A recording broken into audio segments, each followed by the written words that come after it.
Get freedom from rent.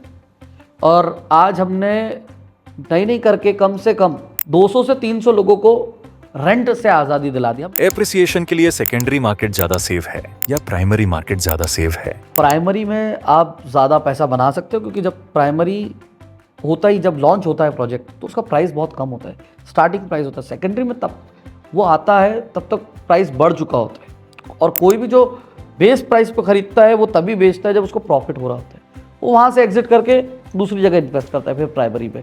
Secondary में ज़्यादातर जो खरीदते हैं वो होते हैं एंड यूज़र्स, क्योंकि प्राइमरी में क्या होता है, आपको 50%, 60%, 70%, 80% तक के आपको हैंडओवर के पहले पैसा देना होता है।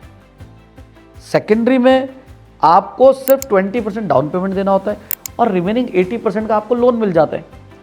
तो जब आपको लोन मिल जाता है तो उसकी किस्तें बहुत कम हो जाती हैं, और दुबई में इंटरेस्ट रेट वैसे भी कम है, 4%, 5% के आसपास है।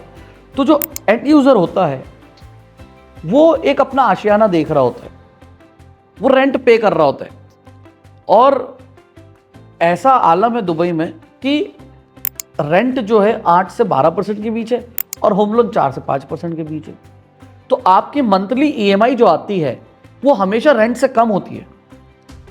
कई बार तो देखा जाता है कि ऑलमोस्ट आधी होती है। हमको, हर इंसान को दुबई में घर दिलवाना है जो दुबई में रेंट पे रह रहा है, जिसके लिए हमने कैंपेन चला रखा है पिछले 2 साल से, गेट फ्रीडम फ्रॉम रेंट। और आज हमने नहीं करके कम से कम 200 से 300 लोगों को रेंट से आज़ादी दिला दी। हम इन्वेस्टर्स की बात ही नहीं कर रहे। तो ये एक मेजर डिफरेंस होता है। और सेकेंडरी में भी पैसा बनता है, लेकिन डिपेंड करता है आप कब एंट्री कर रहे हो, कब एग्जिट कर रहे हो।